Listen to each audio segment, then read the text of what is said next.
Are you thinking of running or playing a Kingmaker campaign? Are you already in a Kingmaker campaign and want to know if you made the right decision? Welcome to my ultimate Kingmaker review. I'm going to be breaking down everything you need to know about Kingmaker, from a spoiler-free story overview to the mechanics, to the things that need to be improved, and to things that should absolutely be avoided. This is a review for both players and potential game masters, including bonus game master tips. I posted my first Kingmaker video exactly 2 years to this day. This means that I was running Kingmaker a year before the premium module came out. Disclaimer, I haven't finished Kingmaker yet and don't expect to finish it for at least another year.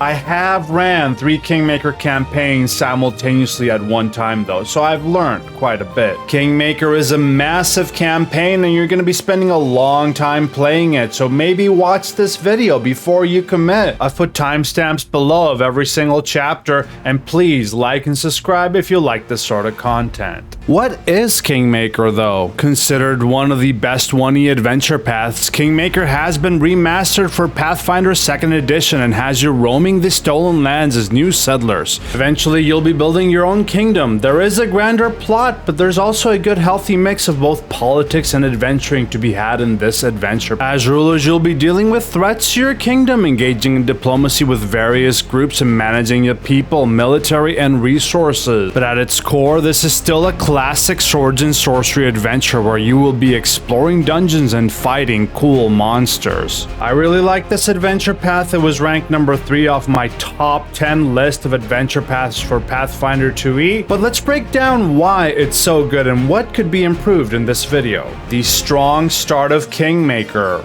The start of Kingmaker 2e is very strong and it follows a narrative of the video game which is different than the 1e adventure path. There's some good use of subsystems and the story is decent all the way to the end of chapter 1. It's a bit linear and sort of meant to be an introduction to the mechanics and the world. You'll get to meet and influence a strong cast of characters which hopefully you can befriend. These characters can join your party as DM NPCs and will be useful later on. Game masters, be careful. There is a possibility that your players might end up with more gold than they should at level 1, which means they can buy striking runes, which is a little overtuned for level 1. Overall, I like chapter 1. I'm not going to spoil the story, so just take my word for it, but it's a solid start to a campaign until you get to chapter 2 and the real Kingmaker begins. The open world and Hexploration mechanics. The open world of Kingmaker is huge, and you as a player can go anywhere you want within this map. You're going to be exploring plains, forests, mountains,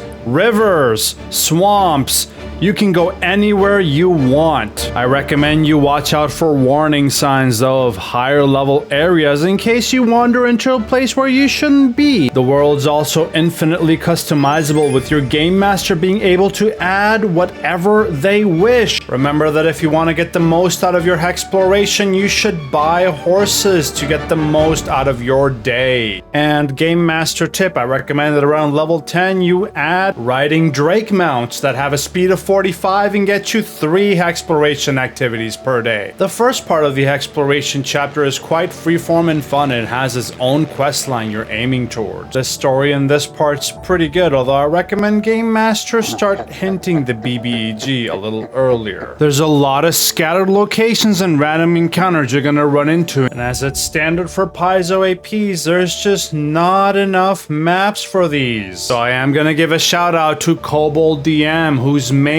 battle maps for the entirety of Kingmaker. This man is a legend and his maps are amazing and I use them personally in all my games. So if you're lacking Kingmaker maps, which you most certainly will be, I recommend you subscribe to his Patreon as he's got a Foundry module as well. Lastly, Kingmaker introduces camping mechanics which are pretty cool if you run them correctly. Definitely use the Foundry module I'll talk about later in this video, and do not have more than 1 random encounter per night. Trust me. Camping's okay for the most part. I recommend you tweak it a little bit. Maybe one day I'll make a video about camping. I will say though, camping's only worth it if your group role plays a lot together. Overall, the Hexploration should feel like you're traveling with friends through the wilderness on an epic adventure. And remember to do XP and not milestone, because milestone is gonna ruin the fun out of exploring every little corner. My biggest complaint is the fact that the random encounter tables are a little bit on the sparser side, so add your own random events. I added a whole ass circus. Exploration around the stolen lands will lead you to interesting places, meet you with interesting people, have you fight interesting monsters, and have you talking to interesting creatures. This leads us to the not so interesting bits of Kingmaker. That's right, the kingdom rules suck. I'm so sorry if your game master made you read 87 pages of the player's guide. Kingdom rules are not worth it. Look, at the very least, do not run these as written. They were not play tested. You will have a horrible time. At the very bare minimum, you're gonna need Vance and Karen Shara's Pathfinder 2e house rules to at least make the kingdom building bearable. The link is in the description below. But Pablo, how are we gonna run Kingmaker without the kingdom building bits? The politics, the drama, the regal balls, and everything in between. Being able to command your subjects and be a king or queen, or conversely be a tyrant or a despot, have people's heads cut off from their bodies, rule with an iron fist. You can do that all quite easily without using the official kingdom rules and just making up your own stuff based off of it. Look, we had around 20 kingdom turns before we decided that the kingdom rules weren't for us. During that time, we still role-played out all our kingdom decisions.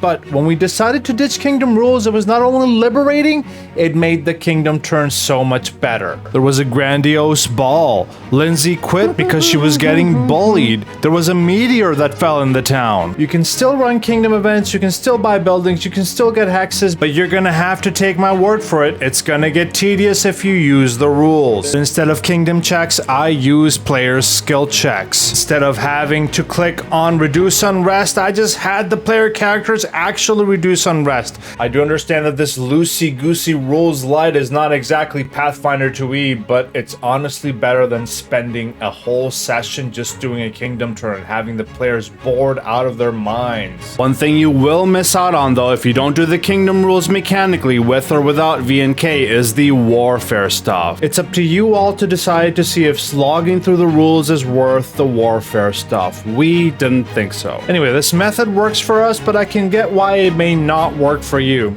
Still, if you have a better suggestion on how we should do kingdom rules, feel free to link it in the comments below. And the reason this conversation came up in the first place was because we wanted to focus more on the story of Kingmaker. So let's talk about the story, although this chapter will be short due to the lack of spoilers. There's a lot of content in this AP and a lot of it is just side quests or is seemingly unrelated to a larger plot.